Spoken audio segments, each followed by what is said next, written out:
Hey guys, tonight we travel back to a time that's glorified in movies, sculpted into marble, and, let's be honest, utterly brutal in reality, ancient Rome. Imagine waking up not in your cozy, temperature-controlled bedroom, but on a straw mattress stuffed into a smoky, cramped apartment in a Roman insula. There's no Wi-Fi, no coffee, and no plumbing. You're in the heart of the empire, and you already regret it.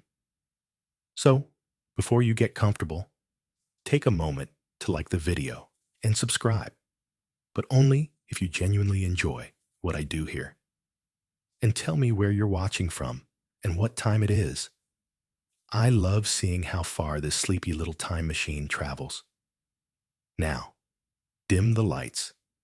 Maybe turn on a fan for that soft background hum, and let's ease into tonight's journey together. You squint awake as dust motes float lazily in the first golden light of morning. The air smells faintly of vinegar, sweat, and something more ambiguous, maybe old cheese or sewage. It's hard to tell where one ends and the other begins in the suburra, Rome's liveliest and least hygienic neighborhood. Above, the wooden beams of your ceiling creak, just as they did last night when your upstairs neighbor hosted what sounded like a goat-themed dice tournament. You sit up, instantly feeling the stiffness in your back from the straw mattress, which has a distinct lump, either an old turnip or a petrified mouse. You don't check. Best to just live in mystery. Outside, the street is already alive. Merchants shout prices for moldy fruit. A woman yells at her husband in Latin too advanced for your crash course, and a chorus of barking dogs provides backup vocals. There's a rhythmic clanging, too. Blacksmiths, or possibly just someone throwing amphorae at a wall in frustration. It's Rome. You'll never know for sure. Now here's the first surprise. There's no bathroom in your apartment, or your building, or anywhere you'd expect one. You pull on a tunic, coarse wool, delightfully scratchy, and prepare for the journey to the public latrine. You've never been more nervous to relieve yourself in your life. On the way down the rickety stairs, you pass a wall mosaic of a fertility god who is very enthusiastic about his job. The Romans were not subtle. You step outside into a narrow alley, dodging a puddle that may be water, wine, or something that recently exited a donkey. You get lost almost instantly. Every street looks the same. Stone walls, laundry overhead, people yelling about taxes or bread rations. You finally find the public latrine near a forum, basically a Roman food court if food courts were filled with body odor and small pickpockets pretending to be lost. The latrine is communal. No stalls, just a long stone bench with keyhole-shaped holes carved evenly across. People sit side by side, chatting, gossiping, and not making enough eye contact with the floor, in your opinion. A sponge on a stick waits nearby. Rome's version of toilet paper. And it's shared. No, they don't sanitize it between users. Welcome to bacterial bonding, Roman style. There's a small relief. The toilets connect to Rome's famed sewer system, the Cloaca Maxima. It whisks the waste away? Eventually. But rats sometimes take the reverse commute. Yes, the toilets have rats. No, you do not get used to it. Historians still argue whether those Roman sponge sticks were ever rinsed in vinegar or just wishfully wiped clean on the wall. Either way, you make a mental note to hold it for the rest of the day. After surviving the latrine and bonding a little too intimately with a retired centurion named Marcus, you stumble back outside, already exhausted, and it's not even breakfast yet. But you're not done. The neighbor you've never officially met but always smells like fish sauce reminds you, It's your turn to fetch water. The local fountain is a short walk away. Though short here means squeezing between market stalls, dodging runaway pigs, and politely refusing a very persistent man trying to sell you a slightly cursed amulet. At the fountain, women chat about their husbands' gambling debts, while kids splash and sneak drinks. You fill your clay jug, marveling that this aqueduct fed water system is one of Rome's actual marvels. Clean water. Well, sort of clean, delivered by gravity alone. It's something modern cities didn't pull off again for over 1,000 years. But even that's not without risk. Quirky fact incoming. Wealthy Romans sometimes ran lead pipes from the aqueducts into their villas. And yes, historians still argue whether this lead exposure contributed to the empire's decline or just made the upper crust a little bit eccentric. Back in your room, you drop off the water and stare into your food stash. Garlic paste, yesterday's bread, a tiny amphora of cheap wine with a floating grape skin. That's breakfast. Romans didn't believe in pancakes, or coffee, or joy, apparently. You chew the bread, which tastes like chalk, and regret. The garlic paste helps, a little. You sip the wine and immediately regret that decision. Turns out 2 sips counts as alcoholism this early in the day.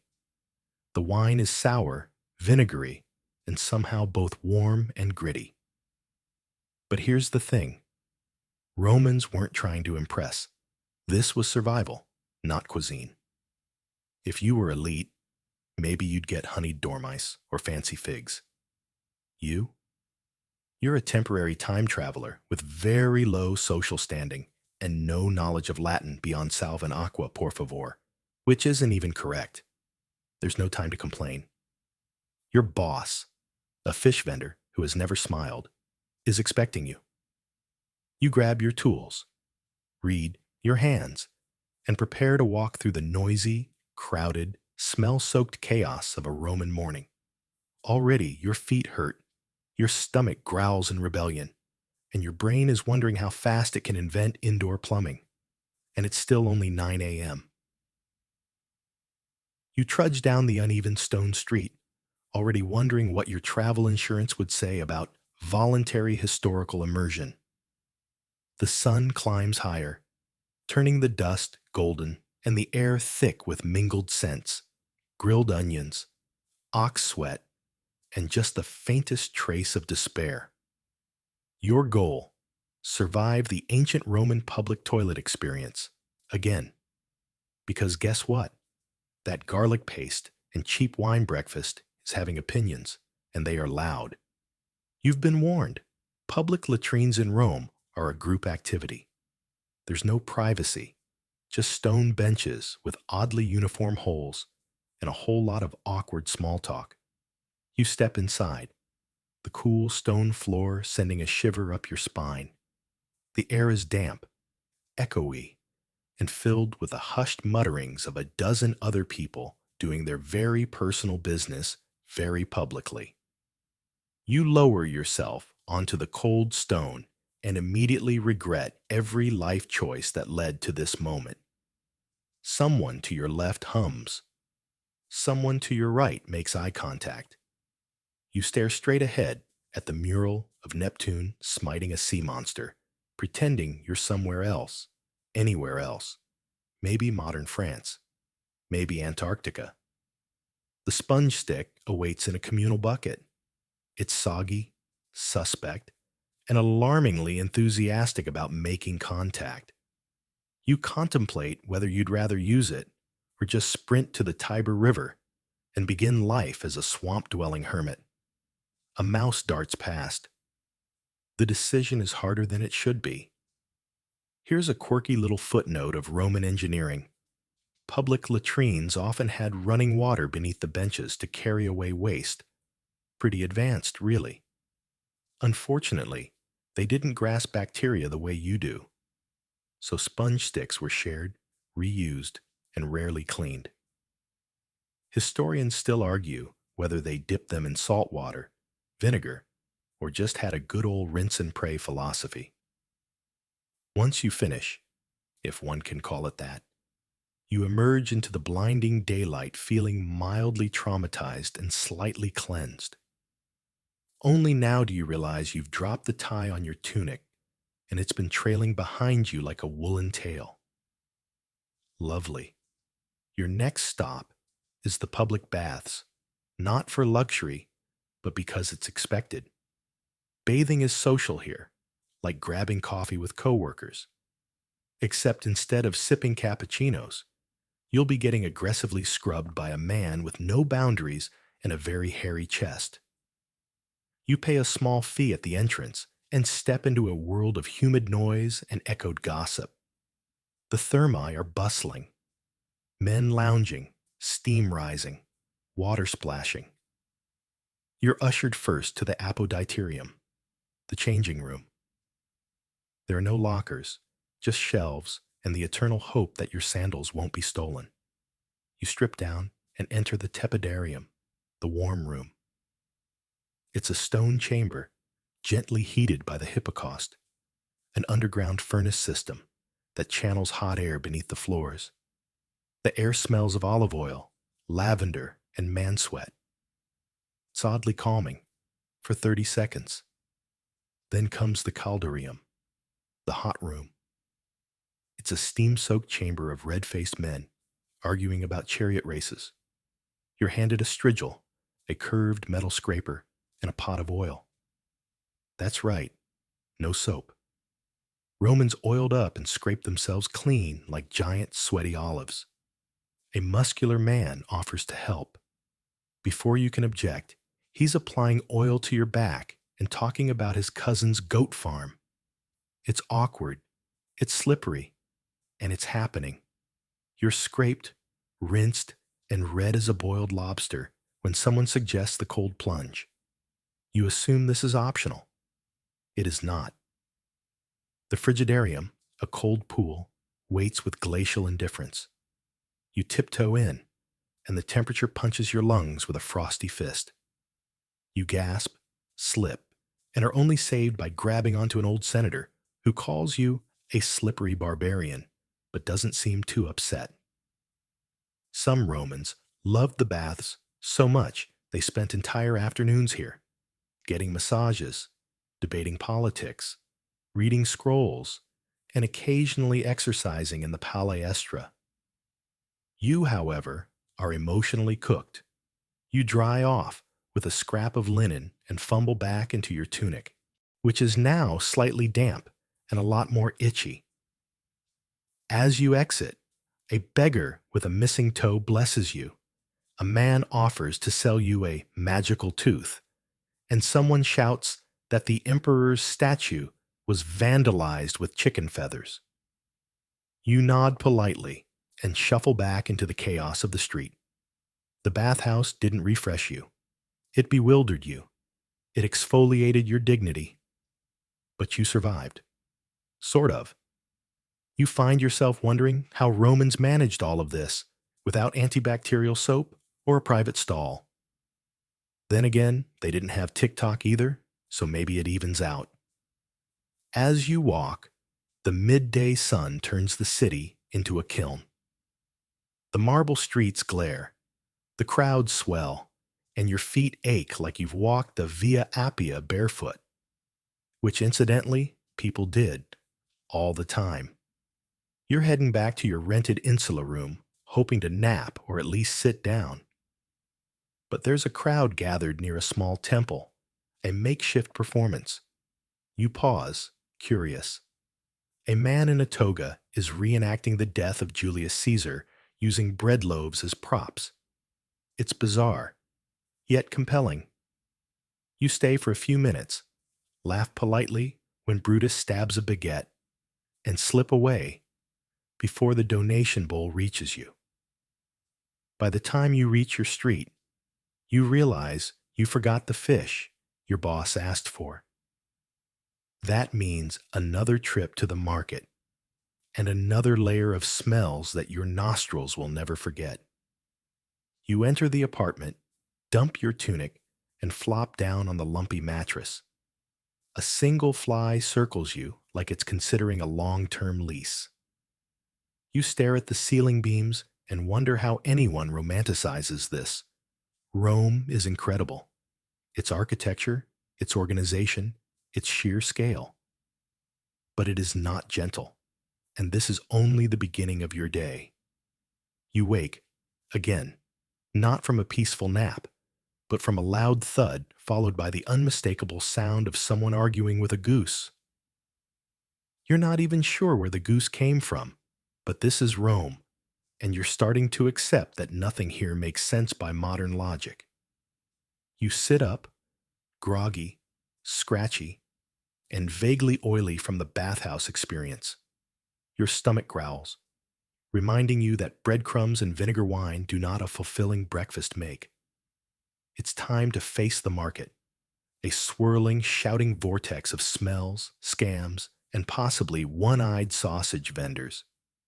The Forum Boreum is your destination, Rome's bustling meat and produce market near the Tiber River. On the way, you sidestep a temple offering animal sacrifices, because yes, that's still a thing, and a group of philosophers debating whether fire is the true essence of life. One of them is naked. Nobody seems to mind. As you draw closer, the din becomes overwhelming. Vendors shout over each other like auctioneers with personal vendettas. Fresh lentils, honey-drenched dates, goat tongues still twitching. The smells hit you like a parade. Spices, fish, cheese, sweat, figs, and the underlying note of something definitely deceased. You squeeze between stalls, clutching your coin pouch like it contains the meaning of life. It doesn't. It contains exactly 3 bronze asses, which is just enough to buy either 2 eggs or a second-hand turnip. You choose fish. It's your job, after all. The vendor smiles with 2 teeth and assures you this mullet is only lightly expired. You nod, because you're not brave enough to ask what lightly means in this context. Quirky historical tidbit?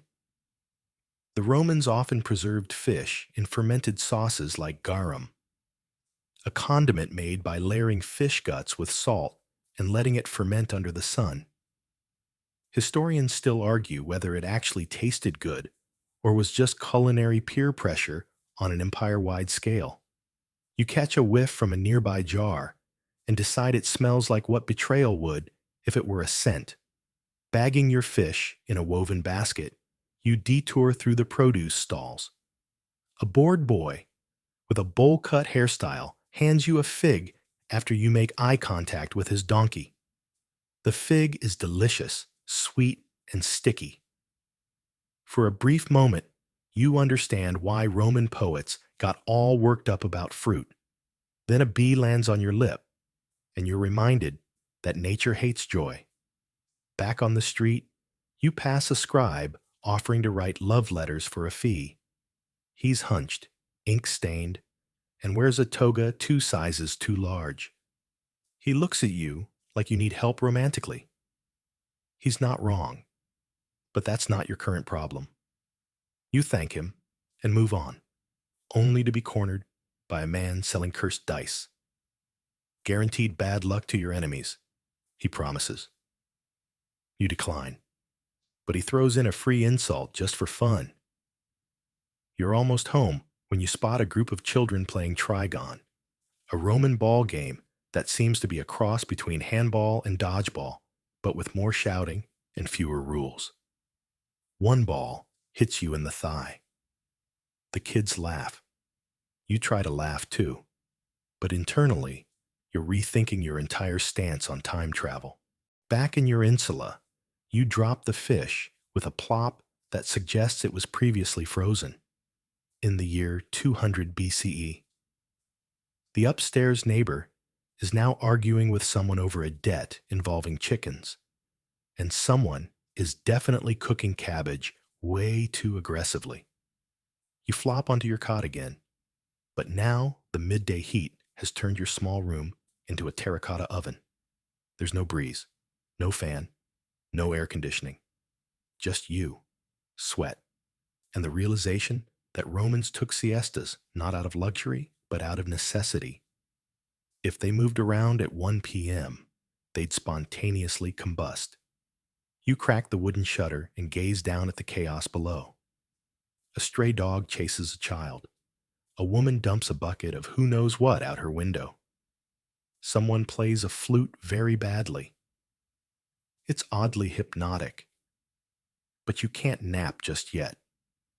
There's one more item on your to-do list before evening. Stop by the local temple to leave an offering. Your host family insists it's the only way to avoid bad luck, ghosts, and runny figs. You're not taking any chances.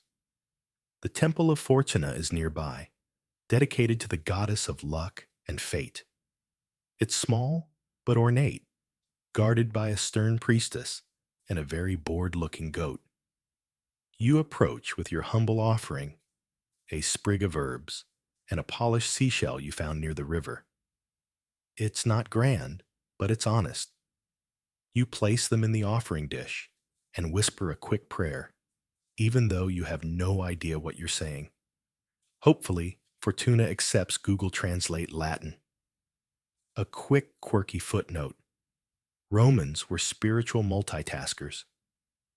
They'd casually thank Mercury for a good deal, mutter at Mars before a fistfight, and light incense to Ceres for a good harvest. Religion here isn't about blind devotion, it's transactional. You give, the gods hopefully give back. If not, you try someone else. It's kind of like divine customer service. You leave the temple with an odd sense of calm.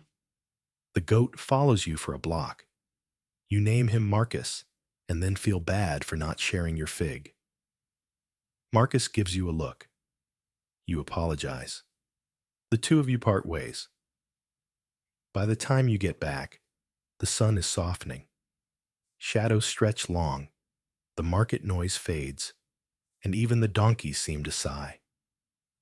You sit on the threshold of your building, eating the rest of the fig, and wondering how Romans managed this life daily without modern conveniences, snacks, or streaming services.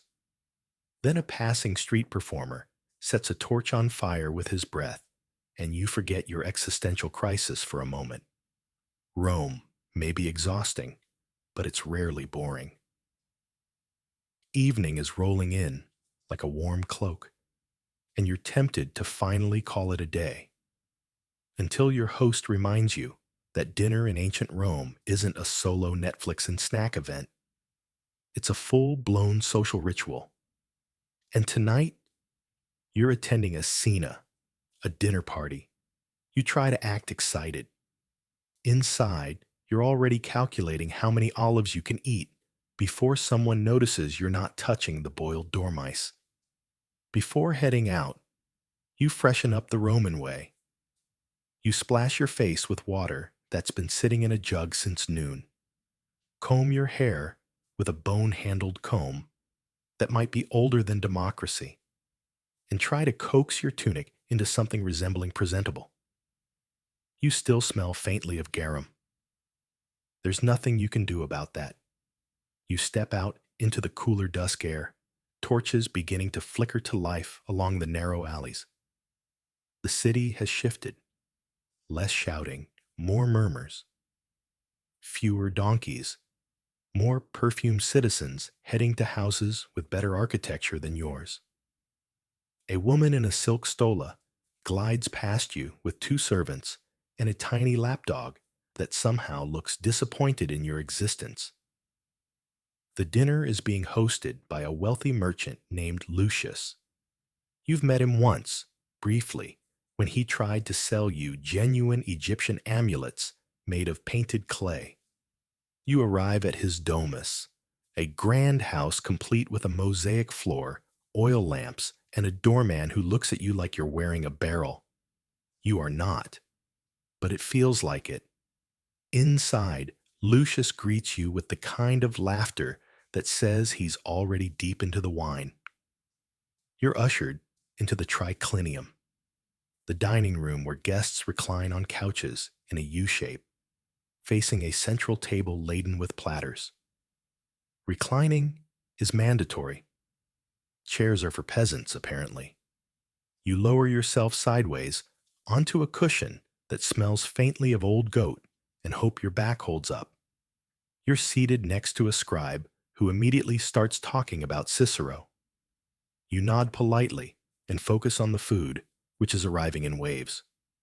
First, the gustatio, the appetizers: olives soaked in vinegar, boiled eggs sprinkled with pine nuts, and something that looks like a pastry but tastes like pickled regret.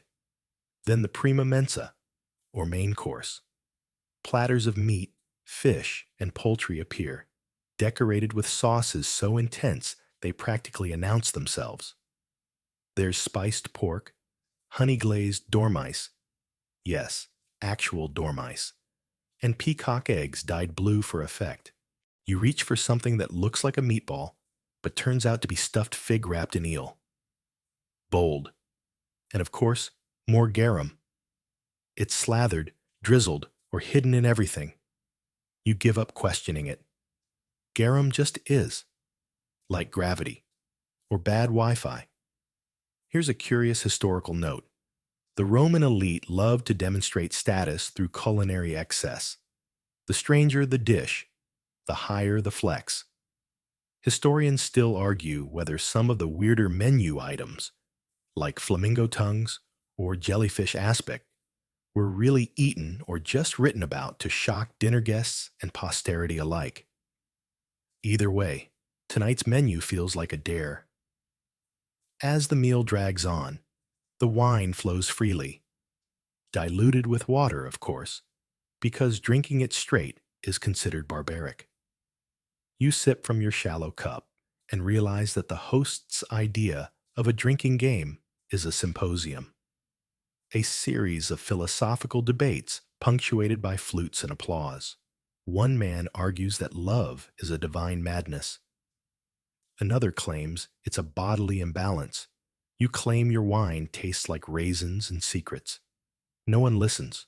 For dessert, secunda mensa, there are honey cakes, dates, and nuts, along with dried fruit stuffed with almonds. It's actually delightful. You savor a cake that tastes like cinnamon and sunlight, and for the first time since arriving, you feel a little like a pampered aristocrat, a sweaty, confused, slightly bloated aristocrat. Then someone starts reciting Virgil, loudly, with flair.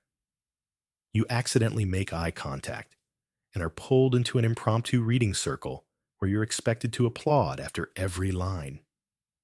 You do, enthusiastically.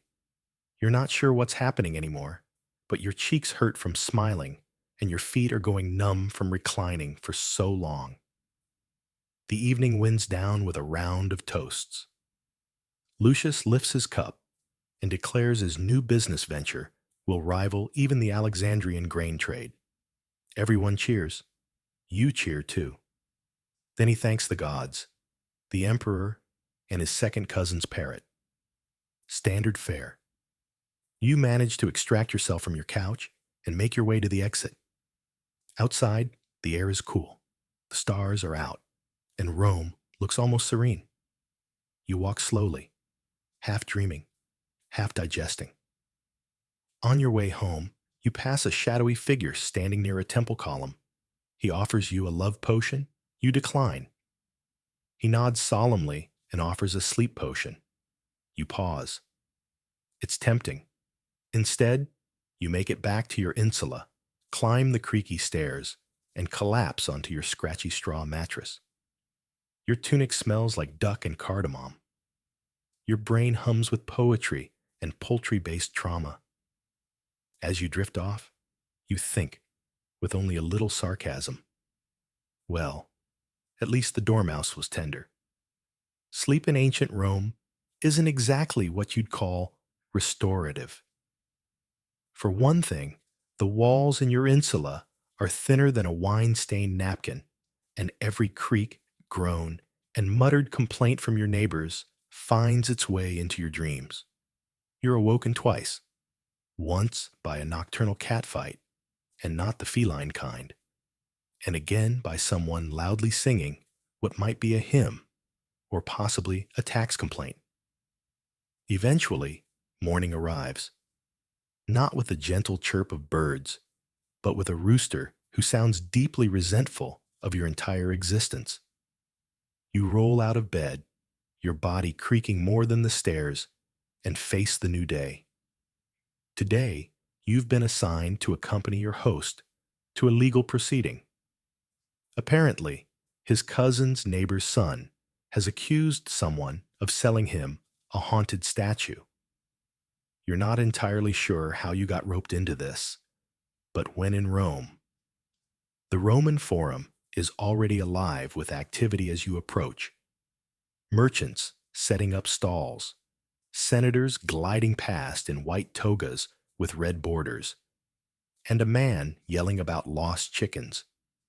Your host leads you toward the Basilica, a kind of multi-purpose civic hall that serves as Rome's courthouse, town square, and occasional wedding venue.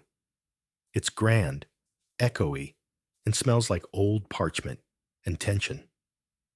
Inside, it's a mix of chaos and theater. Advocates, Rome's equivalent of lawyers, stride around in dramatic fashion, gesturing like they're auditioning for an amphitheater production of Law and Order, Forum Edition. Your host whispers that one of the men arguing is a rhetor, trained in the art of persuasive speaking. You nod, impressed, until he adds, he's famous for making juries cry before lunch. You find a spot on a worn marble bench. The legal dispute begins, and it's as weird as promised. The plaintiff claims the statue he purchased caused his wife to faint, his dog to bark at shadows, and his wine to sour. The defendant insists it's just a bust of Hercules and blames cheap amphora corks for the wine. And here's your mainstream historical moment.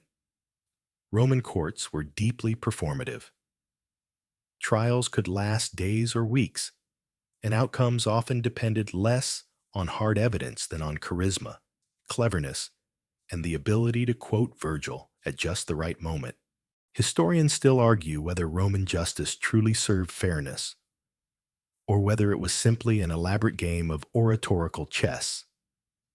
Eventually, the praetor, the magistrate overseeing the case, calls for a recess. You step outside with your host, your head spinning from Latin phrases and the smell of sandalwood ink. You pass a group of onlookers who are now reenacting parts of the trial, complete with exaggerated voices and mimed ghost hauntings. You meander toward the forum proper, its open expanse framed by grand columns and temples.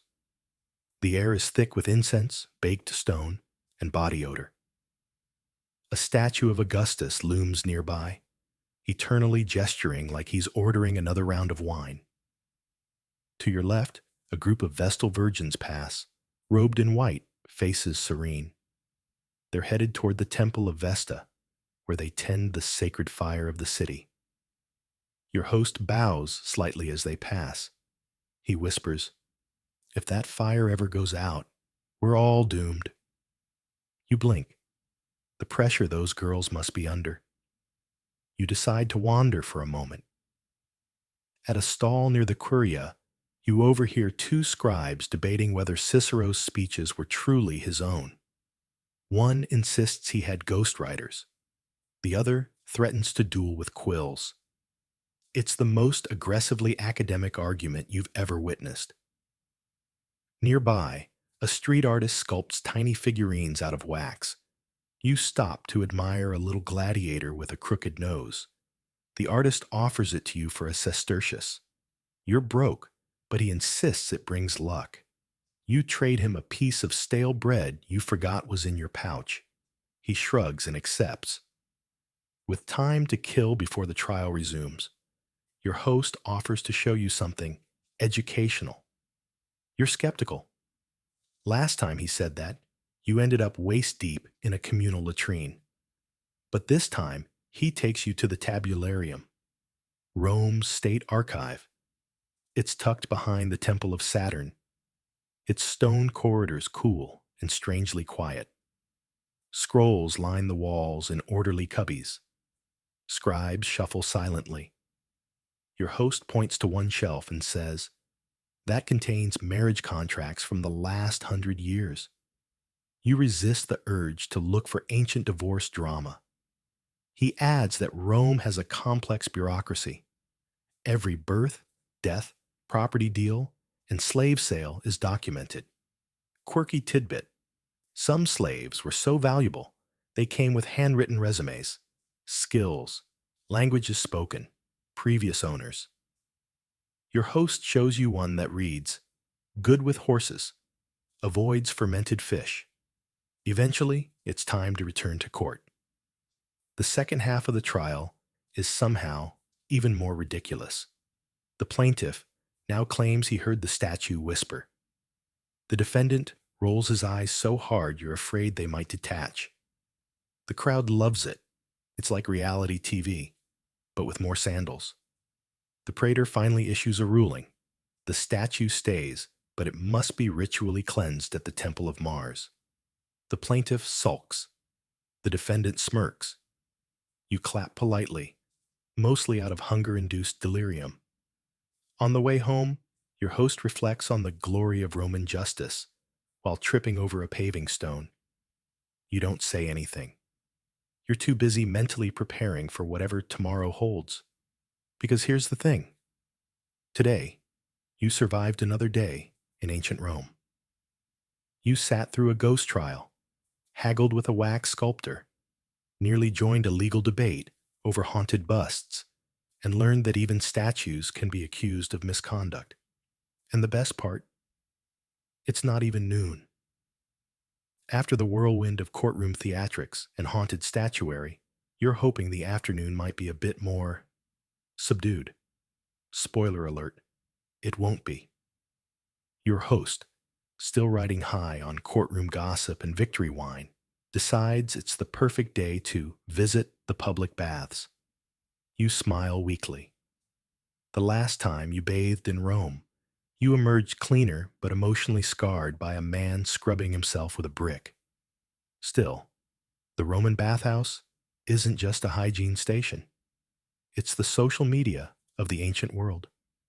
Everyone is there. Merchants cutting deals, poets reciting awkwardly long verses, gossipers whispering like their lives depend on it.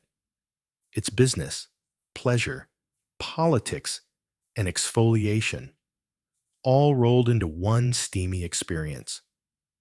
You make your way through the crowded streets toward the Thermae of Agrippa, one of the grandest public baths in the city. The building itself looms like a temple of steam and tile, columns stretching into the sky, and mosaics glittering underfoot like spilled treasure. You hand over a few coins to the capsarius, the bathhouse attendant, and pray he doesn't steal your sandals while you're soaking. You start in the apoditerium, the changing room. It's a chaotic mix of men stripping, folding tunics, and arguing about chariot racing. You find a free bench and try to look like you've done this before. A boy bumps into you holding a sponge on a stick. You don't ask. Next stop, the tepidarium, a warm room designed to ease you into the experience.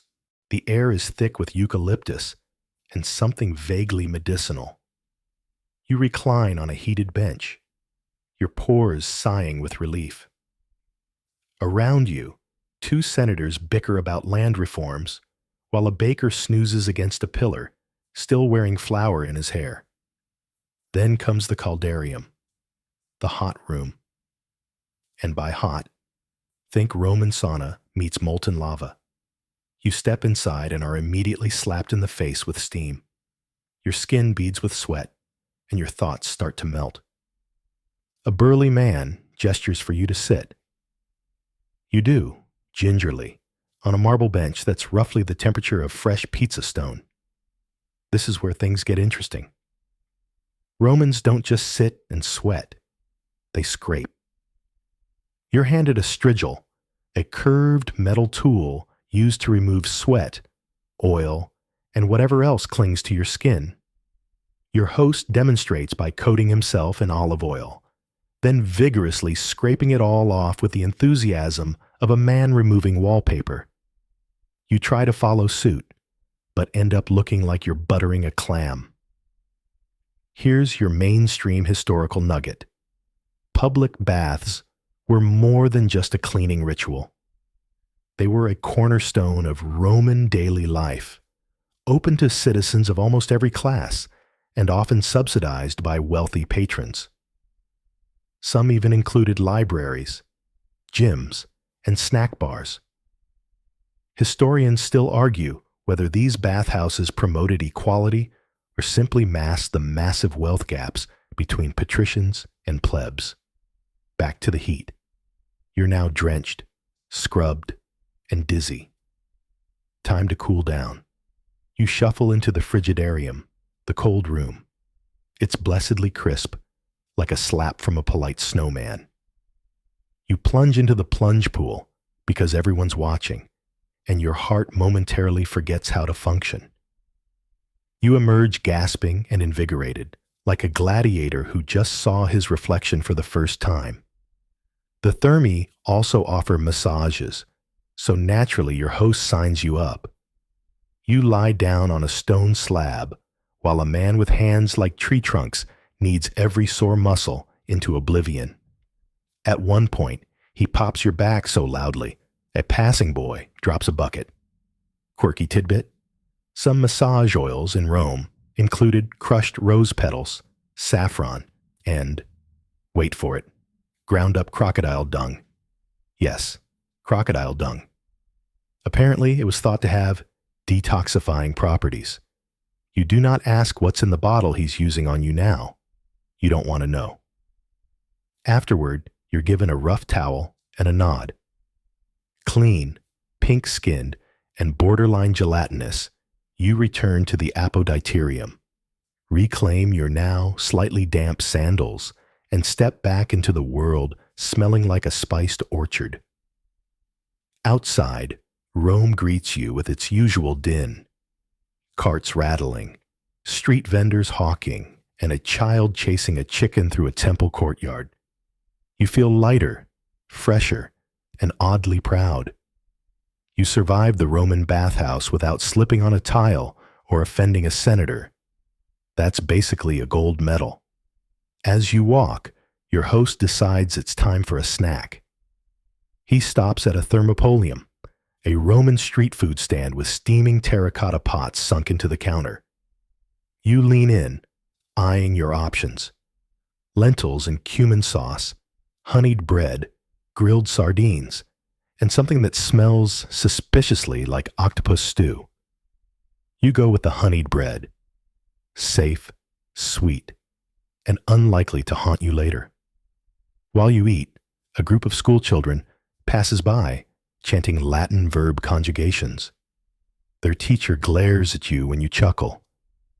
You try to look scholarly, like you too. Appreciate the ablative absolute. And as the sun dips lower, casting golden light over crumbling columns and fading frescoes, you realize you're beginning to understand how Romans did it. Not just the surviving part, but the living. They wrapped their lives in ritual and routine, bathed together, debated ghosts, and still found time to invent plumbing and comedy.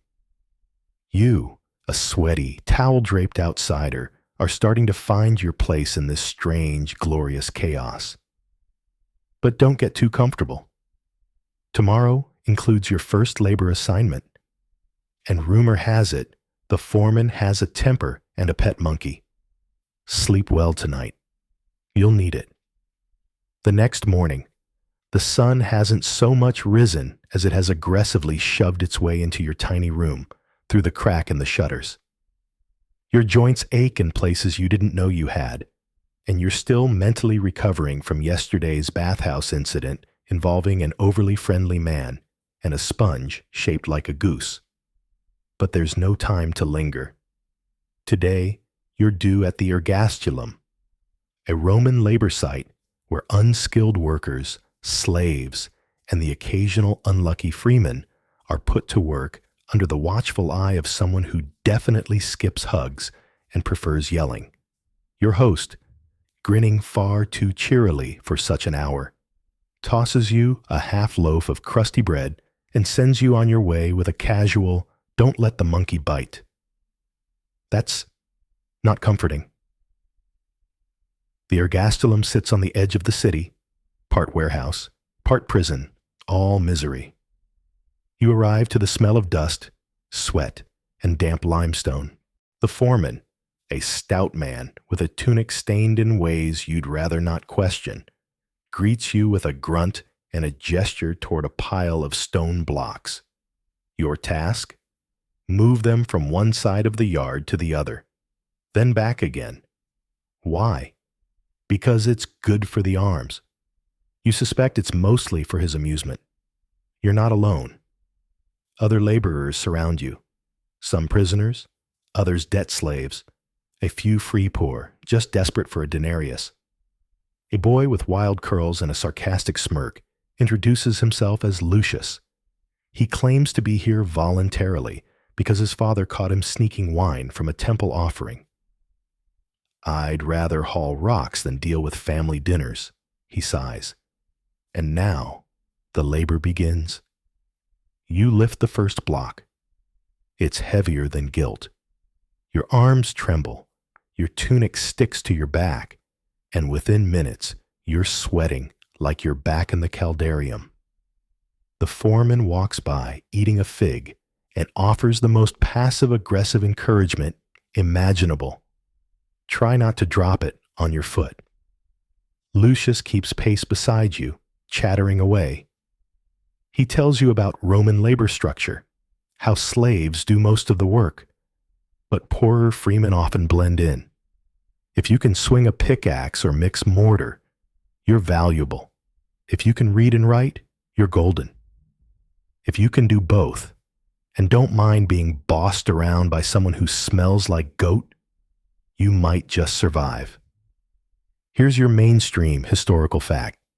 Much of Rome's infrastructure, roads, aqueducts, monuments, was built by a mix of slave and free labor. The city was a constant construction site, its ambitions fueled by the backs of thousands who rarely got the glory.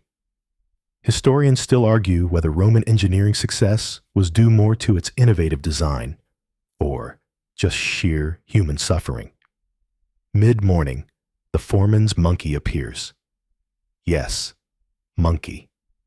A wiry little beast named Titus, wearing a miniature toga and a disturbingly judgmental expression. He perches on a barrel, chewing something unidentifiable, and watches the workers like a tiny tax auditor. Lucius mutters, "He bit a man last week for sneezing too loudly." You make a mental note to hold your breath forever. The work continues. You're redirected to help mix opus cementitium, Roman concrete. It's a pungent blend of volcanic ash, lime, water, and small stones. Your job is to stir it with a paddle until your arms feel like they're made of lead. You're told it'll eventually be used to build an arch, or a bathhouse, or a really fancy dog kennel. No one knows.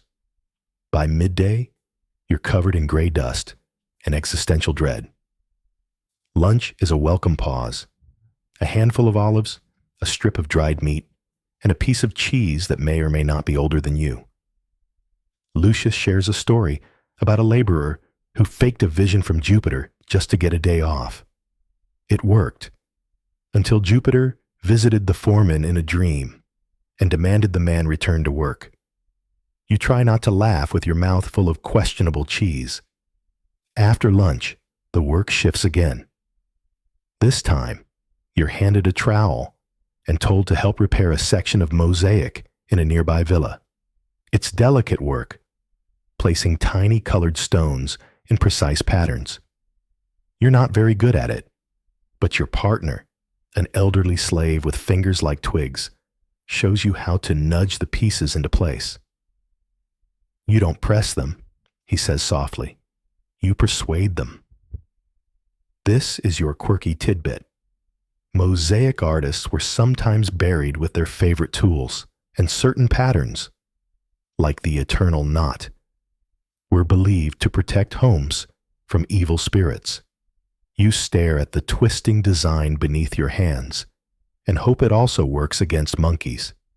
As the sun begins its slow descent, casting long shadows over the workyard, the foreman finally calls it a day.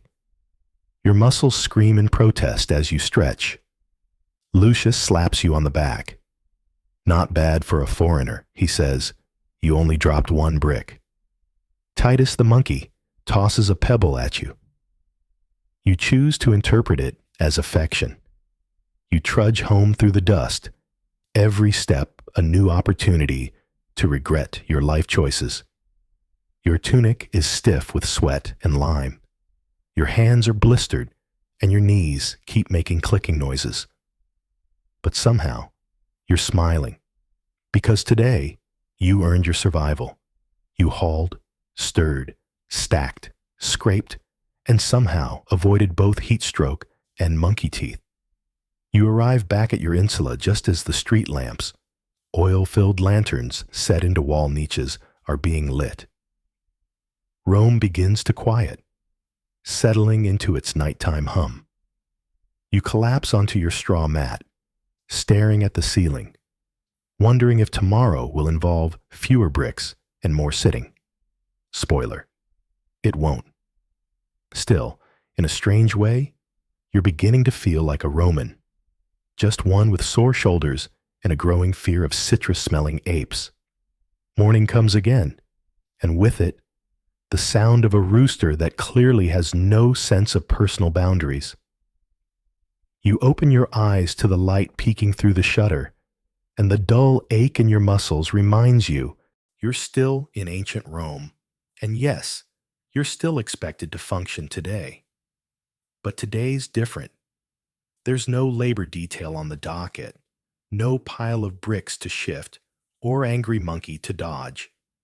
Instead, your host informs you that you'll be spending the day shadowing one of his clients, a mid-level Roman bureaucrat whose job, he claims, is mostly scroll-related. You're not sure what that means, but it sounds marginally better than the trowel and sunburn lifestyle you've adopted. You dress quickly, throwing on your least sweaty tunic and trying not to look too much like a stunned tourist from the provinces. After a quick breakfast of bread soaked in watered wine, because orange juice hasn't been invented yet, you're out the door and navigating the bustling morning streets. You arrive at a domus just off the Vicus Patricius, a fairly nice area, though the local fountain has clearly been claimed by a family of very aggressive pigeons. The door is opened by a janitor, who in Rome is less about cleaning and more about glaring at strangers and demanding to know their business. You name drop your host and get a skeptical nod before being ushered inside. The bureaucrat in question is Gaius Petronius Secundus. He greets you with the kind of smile that says he once prosecuted someone for misfiling a census form. His toga is perfectly pleated, his sandals spotless, and his hair, well, it's fighting a losing battle with time, but it's hanging in there. He leads you to his office, an airy room filled with scroll shelves, wax tablets, and a disturbing number of busts that all seem to be judging you. You're here to observe his duties, he explains, which range from managing building permits and market disputes to overseeing minor public works. Sounds dull? Oh, just you wait. First up, tax records. Gaius dictates names and figures while a scriba scribbles furiously beside him. You learn that in Rome, taxes are collected not just in coin, but sometimes in grain, wine, or even bricks. It's like a barter system, but with more paperwork. And here's your mainstream historical fact. The Roman tax system was notoriously complex, with tax farmers, publicani, collecting revenues on behalf of the state. This often led to abuses and overcharging, prompting endless complaints from provinces and citizens alike. Historians still argue whether the system was ingenious or just incredibly good at making people angry. Mid-morning, a citizen storms in, waving a wax tablet and shouting about a neighbor's illegal balcony. Gaius sighs and motions for you to observe. The man insists the balcony casts a shadow on his vegetable patch. His lettuce hasn't seen the sun in 3 days. Gaius listens patiently, nodding at appropriate intervals, and promises to dispatch an inspector. You suspect this is code for, "I'll forget about this in 10 minutes." The next case involves a butcher accused of watering down his garum. Fermented fish sauce, a Roman favorite and nasal assault weapon. Apparently, a rival vendor noticed the consistency was off. A sample is produced. You're not sure which is worse, the smell or the fact that someone tasted it to confirm. Gaius orders a fine and makes a note to avoid that market stall for a while. You break for lunch in the tablinum, where Gaius offers you cheese, dates, and insight into Roman bureaucracy. Everything here, he says, gesturing to the scroll piles, runs on paper, bribes, and very tired men. You nod, chewing slowly, trying not to ask what the mysterious smear on your napkin is. Quirky tidbit? Roman offices often used wax tablets for temporary notes. But when gossip or insults were accidentally scratched into official documents, they'd get immortalized in archives. There's at least one preserved record where a clerk called his superior a toga-stuffed goat. You suspect Gaius would not find this amusing. After lunch, you're sent to shadow the agrimensores, land surveyors responsible for measuring plots and resolving property disputes. You walk out to a nearby field, where 2 men in cloaks are arguing over a boundary stone. The agrimensor sets up a groma, an ancient surveying instrument that looks like a cross between a sundial and a coat rack. You hold a measuring rope, while one of the men insists the stone was moved by Jupiter himself. The other claims it was vandals, or possibly goats. The truth, it seems, lies somewhere between divine intervention and livestock mischief. You head back into the city, and Gaius invites you to the basilica. Not a church, but a large public hall used for legal and business matters. Inside, marble columns reach toward the vaulted ceiling, and echoes bounce off every surface like confused ghosts. You observe as contracts are signed, deals made, and minor legal disputes settled. One case involves a baker suing a neighbor for stealing his oven fuel. Another is a poet accusing a bookseller of printing his verses upside down. This is bureaucracy in action. Long, winding, full of unexpected twists, and incredibly Roman. The day draws on, and you're both exhausted and impressed. For a society known for gladiators and conquest, Rome runs on ink, sandals, and organized chaos. As evening falls, Gaius thanks you for your presence and hands you a tiny wax tablet with a polite message scrawled in neat Latin. You didn't get in the way. Acceptable. You consider that high praise. You exit into the twilight streets, just as vendors are packing up and children are chasing each other with sticks that probably started as something sacred. You pass a man preaching loudly about the end of the Republic. He's ignored by everyone, including a nearby mule. Your feet are sore, your toga is wrinkled, and you've gained a new respect for the mind-numbing grind of civic administration. It may not be as flashy as the Colosseum or as poetic as a villa mosaic, but it's the glue that holds this city together. That and fermented fish sauce. Unfortunately, the following day begins with a surprise. You're invited to attend a Roman dinner party. Before you get excited and start picturing polite toasts and sparkling conversation, remember, you're in Rome.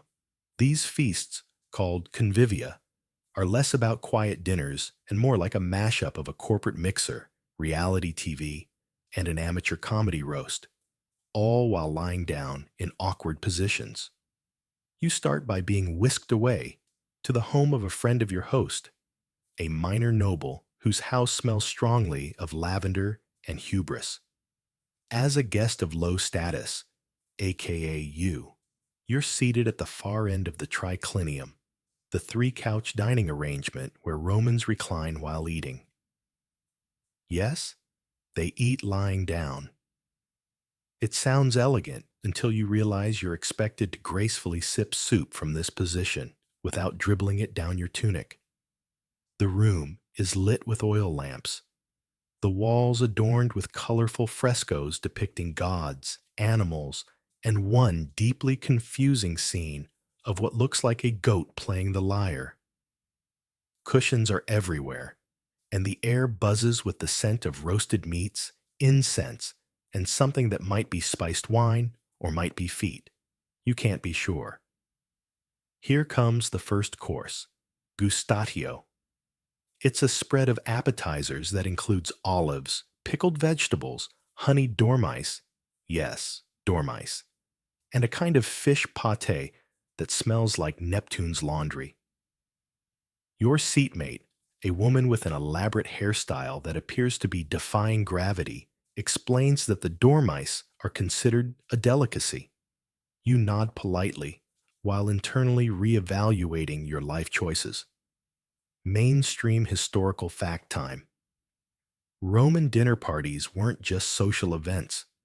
They were political and economic tools. Patrons used them to show off wealth, curry favor, and build networks. Inviting the right people could mean better alliances, legal protection, or even a path to office. Historians still argue whether these feasts helped unify Roman elites or simply widened the class divide through culinary one-upmanship. The main course arrives, prima mensa. It features stewed crane, wild boar with dates, lentils with coriander, and a dish your host calls moridum, a garlicky cheese spread that might also be a form of biological warfare. You try everything, if only because the host keeps looking over with that smile that says, "I'll notice if you don't." As you chew, and chew, and chew, the entertainment begins. A poet stands to recite verses about the majesty of Saturn. Half the room claps. The other half politely pretends to be fascinated by the olive oil pattern in their bowls.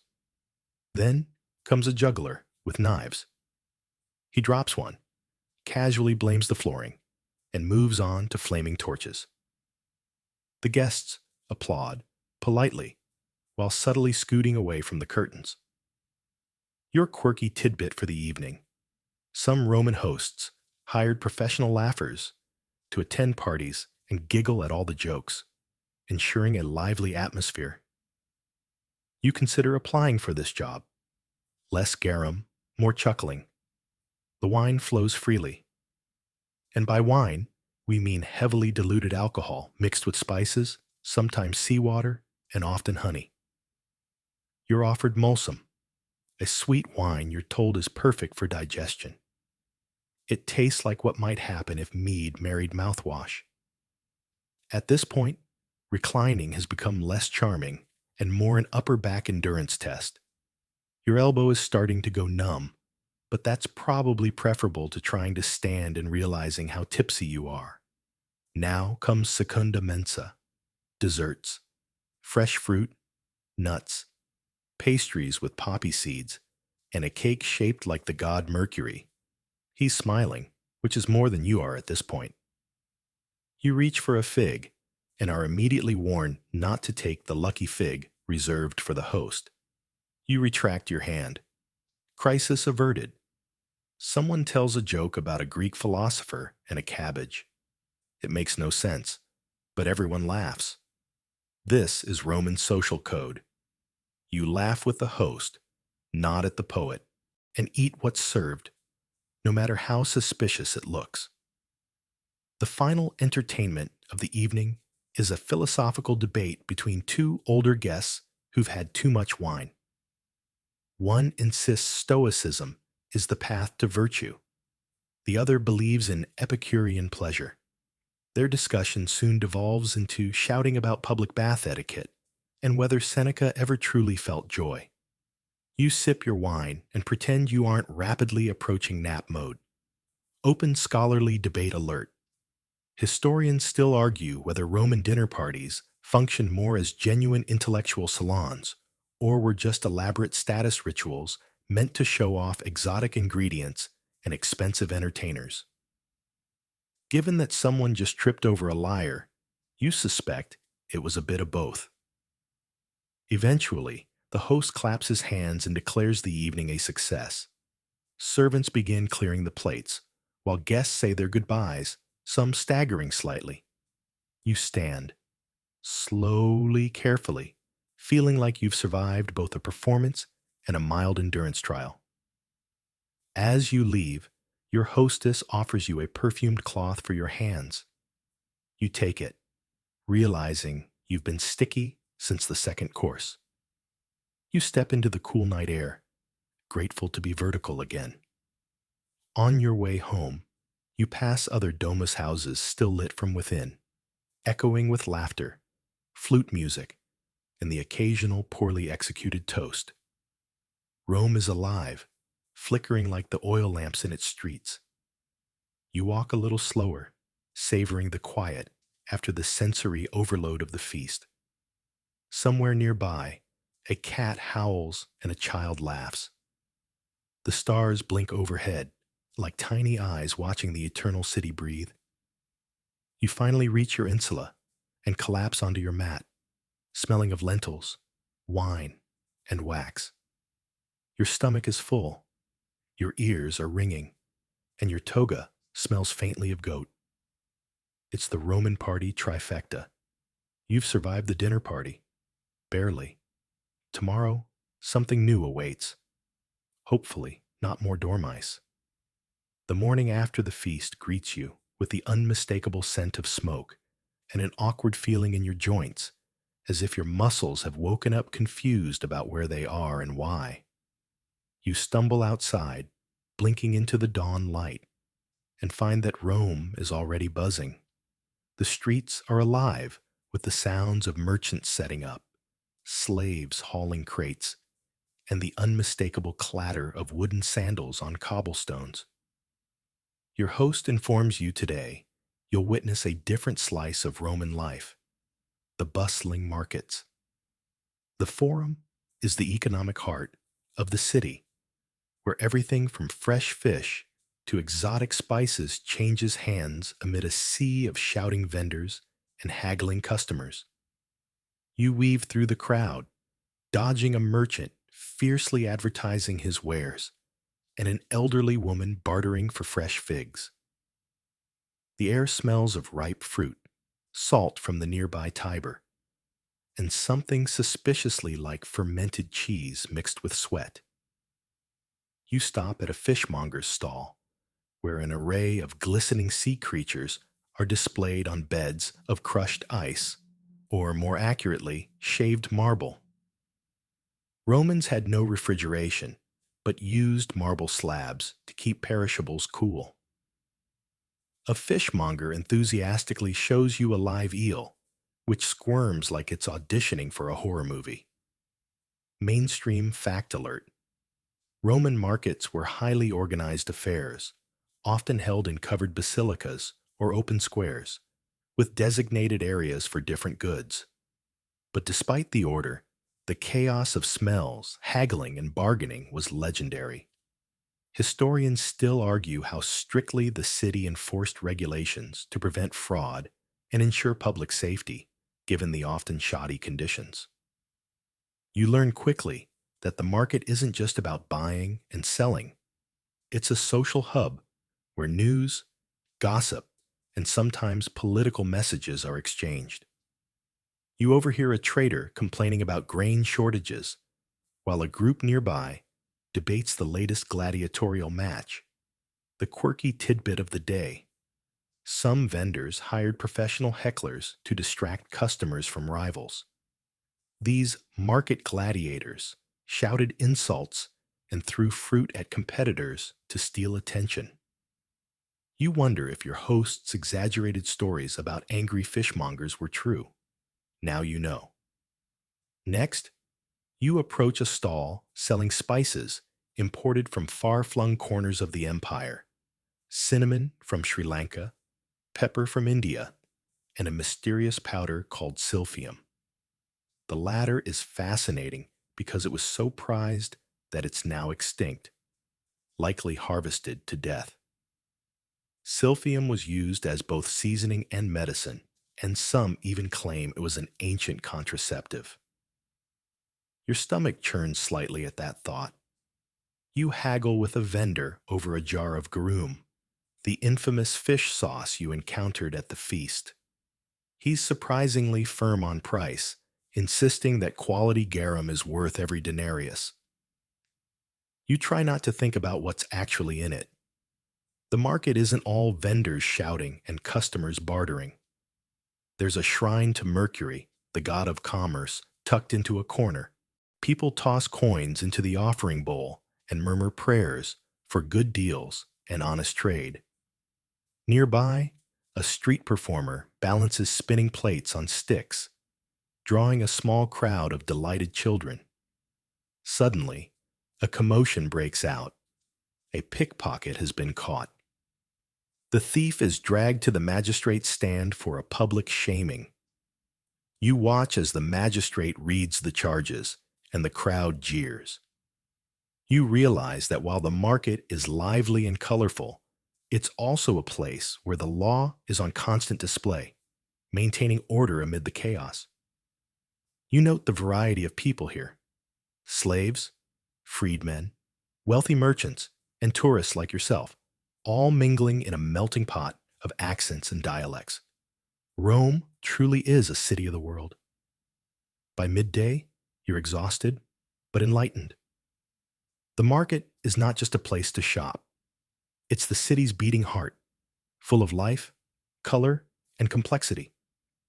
As you leave, you spot a small stall selling honey cakes and decide to treat yourself. The vendor offers you a sample, a dense, sweet bite that tastes like the sun itself, condensed into pastry. You savor it slowly, letting the sweetness linger. Walking back toward your host's damas, you reflect on how survival in Rome isn't just about muscle or courage. It's about navigating this vast, crowded, complicated world with wit and stamina. And maybe, just maybe, avoiding dormice at dinner. The afternoon drifts in with a heavy Roman heat pressing against your skin like a thick woolen cloak, despite the bright sun overhead.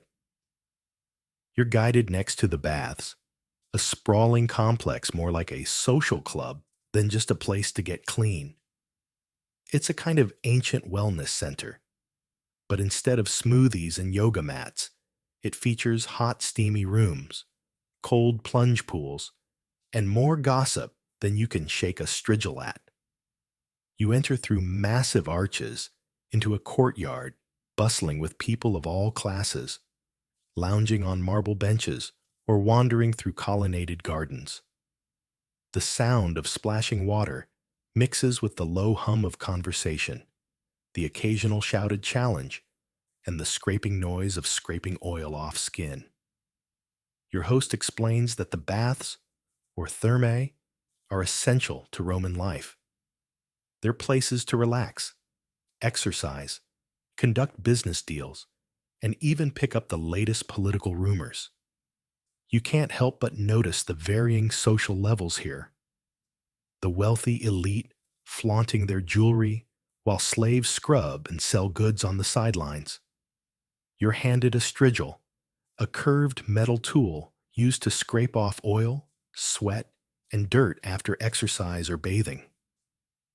It sounds medieval, but it's just how Romans cleaned themselves before soap became a thing centuries later. The thought of scraping off layers of grime with a metal blade feels slightly medieval, because it literally is. Mainstream fact: Roman baths were an engineering marvel, with advanced heating systems, hypocausts that warmed floors and walls. The hot rooms, caldarium, warm rooms, tepidarium, and cold plunge pools, frigidarium, were all carefully designed for comfort and hygiene. Historians still argue whether the baths helped improve public health or spread diseases, given the crowded communal nature. As you wade into the hot pool, the warm water envelops you like a forgiving embrace, easing the ache in your muscles from yesterday's dinner party reclining marathon. Around you, people chat, play board games, and even conduct business. A merchant bargains loudly over a shipment of silk, while a senator debates loudly with a gladiator about politics and the latest Senate drama. One quirky tidbit you pick up is that many baths also had libraries, lecture halls, and even snack bars called popinae, where you could grab bread and olives. Baths were not just about washing, they were about living, thinking, and connecting. You move into the exercise area, where men wrestle, box, or practice with wooden swords called rudis. You watch a trainer coach a young gladiator in the art of balance and precision. It's less the brutal fight scene you might expect, more a disciplined, almost dance-like ritual. You quietly admire the control and poise involved. The sweat and heat start to make your head swim a little, but the atmosphere is surprisingly calming.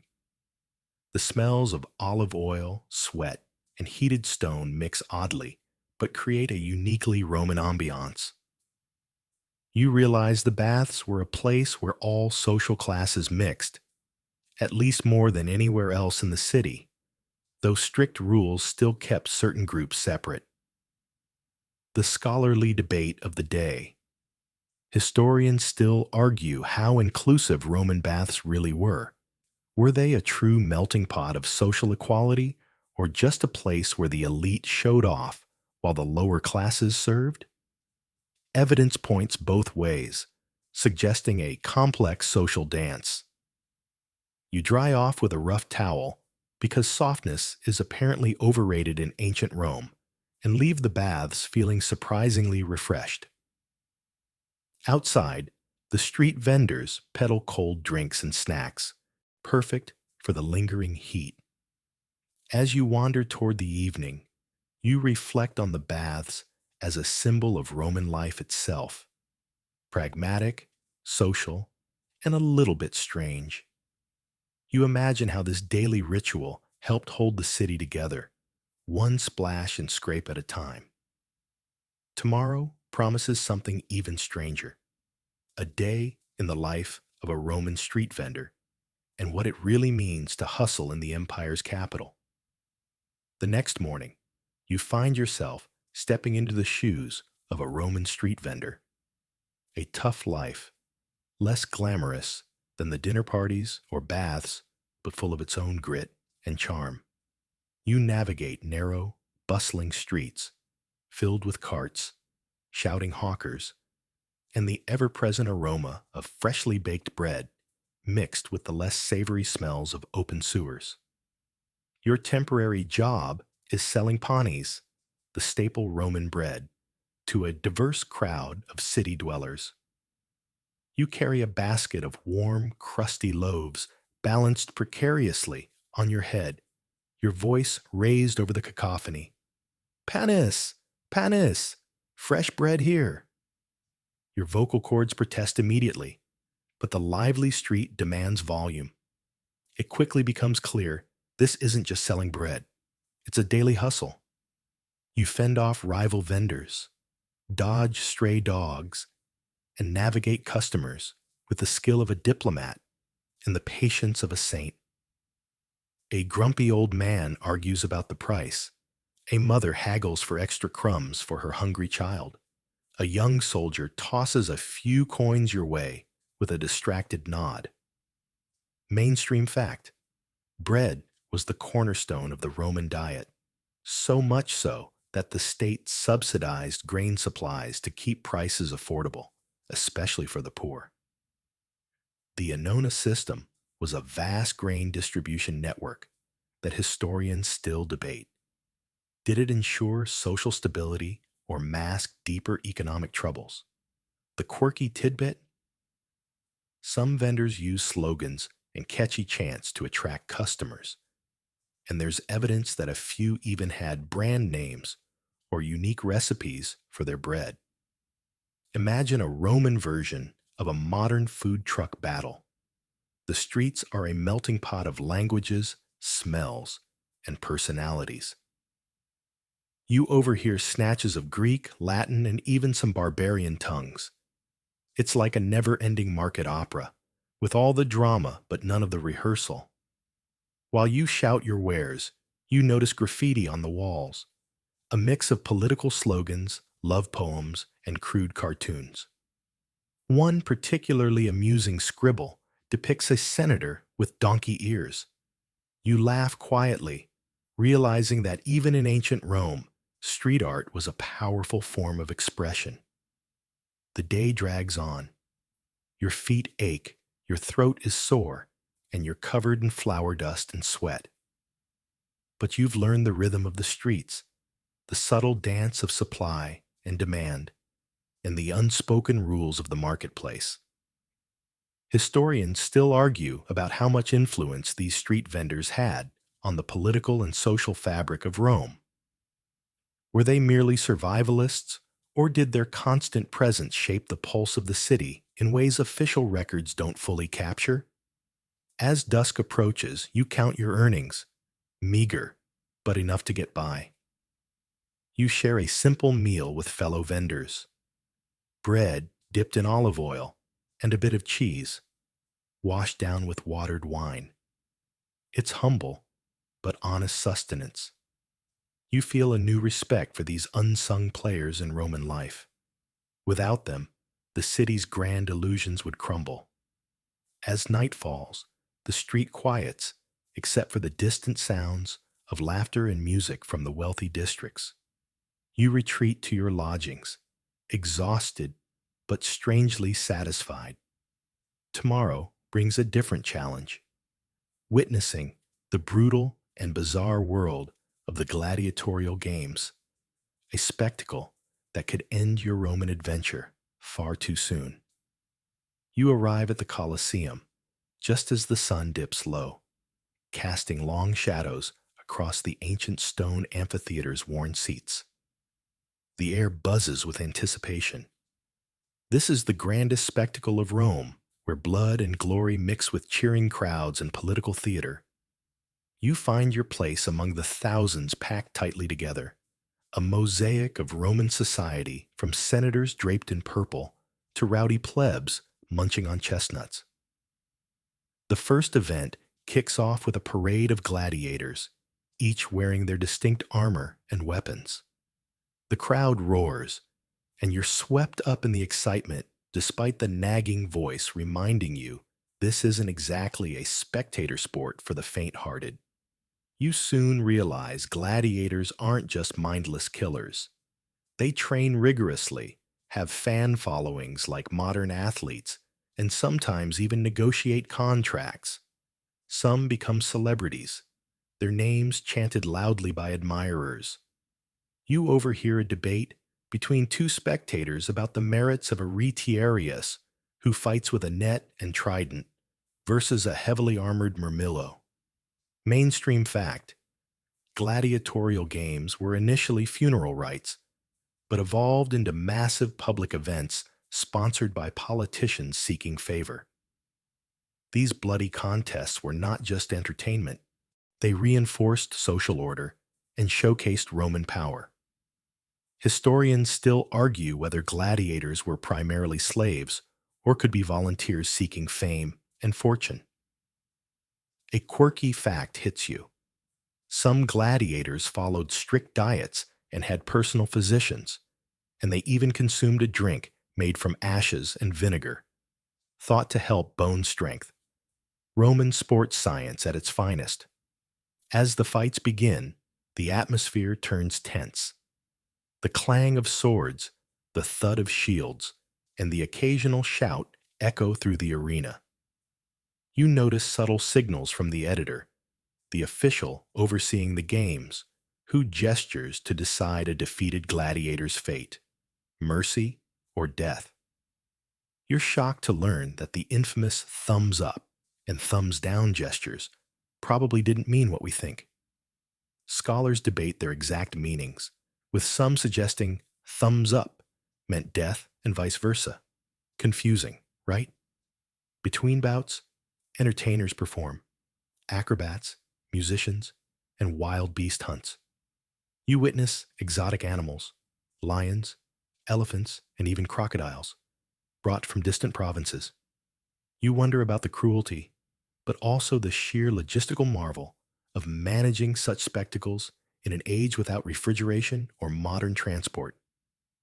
The crowd is a mix of cheers, gasps, and heated arguments, a roller coaster of emotions. You realize the games were as much about community identity and politics as about violence. Despite the thrills, you feel a chill imagining how many of these gladiators never survived the season. The games are a harsh reminder that survival in Rome wasn't just about wit or stamina. It could come down to who had the best sword arm. Leaving the Colosseum, your ears still ringing with the roar of the crowd, you understand this is Rome's most vivid and brutal stage. A world where life and death are public entertainment, and the line between hero and victim is razor thin. You shiver, partly from the evening breeze and partly from the stark reality. You probably wouldn't last a day in ancient Rome's arena. The sun rises again on Rome, and this time you find yourself in the shadowy world of Roman medicine. A strange and sometimes unsettling mix of practical remedies, superstition, and bizarre rituals that reveal just how differently the ancients understood the human body. You start your day in a valetudinarium, a military hospital, where soldiers with wounds and ailments lie in wooden beds, tended by doctors who are part scientist, part priest, and part alchemist. The air is thick with the scent of herbs, sweat, and something medicinal, but vaguely unpleasant. You watch as a doctor examines a patient's wound, rinsing it with wine, a surprisingly antiseptic choice, even if they didn't know the science behind it. Wine was their disinfectant and painkiller rolled into one. Mainstream fact: Roman physicians learned much from Greek medicine, especially Hippocrates, but they were still experimenting with treatments. Surgery was surprisingly advanced for its time, with specialized tools and techniques. Historians still argue about the overall effectiveness of Roman medicine. How much was actual healing, and how much placebo or superstition? You discover a quirky tidbit. Doctors sometimes used electric fish, the torpedo fish, to relieve pain by delivering electric shocks. Imagine a natural TENS unit swimming in a patient's bath. You also hear about the Roman obsession with bloodletting and purging, based on the belief that balancing the body's humors was key to health. You can't help but think about how much of this was guesswork cloaked in serious rituals.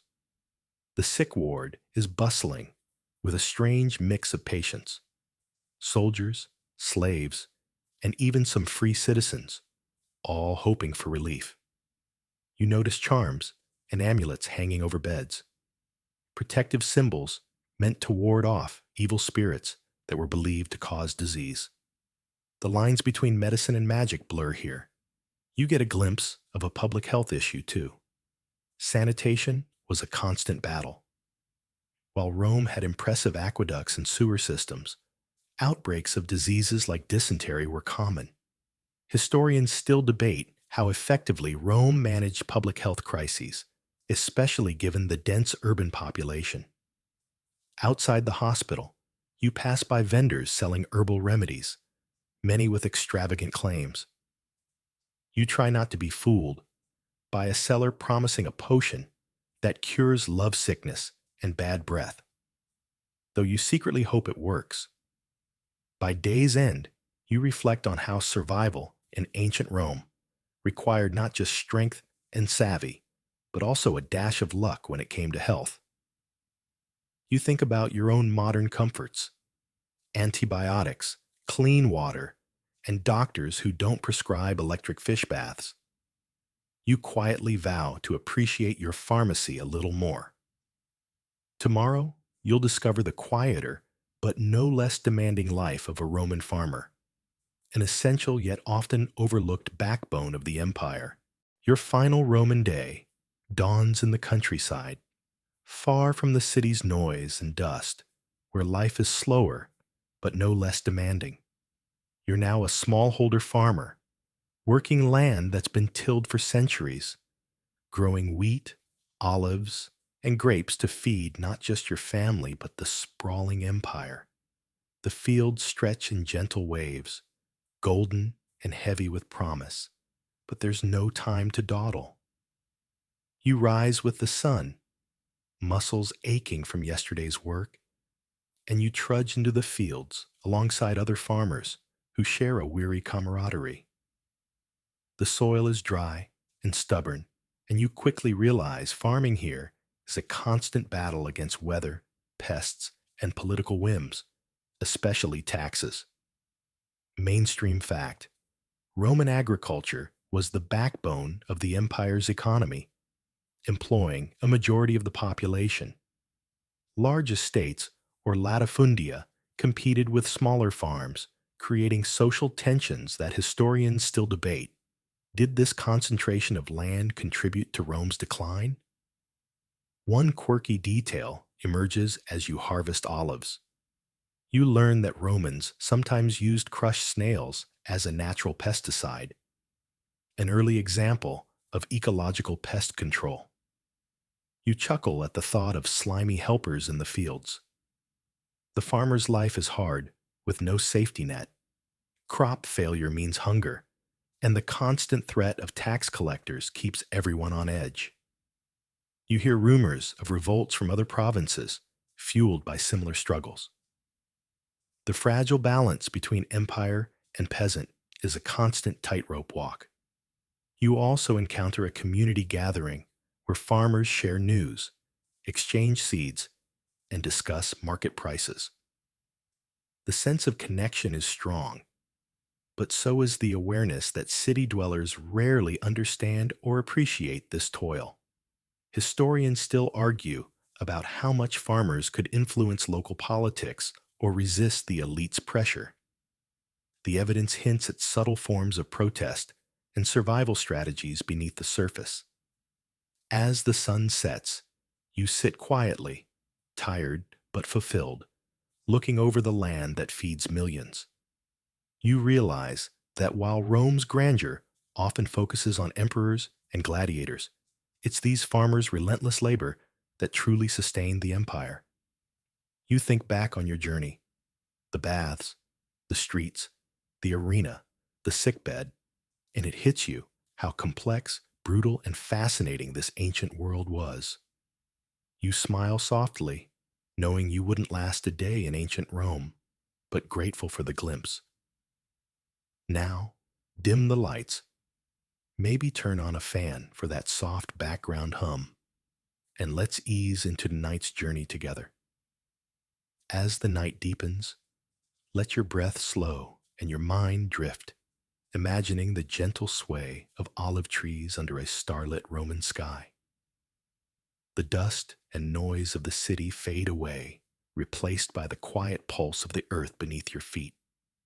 Know that this vast empire, with all its contradictions and wonders, rests on stories like yours and mine, stories of struggle, resilience, and fleeting moments of peace.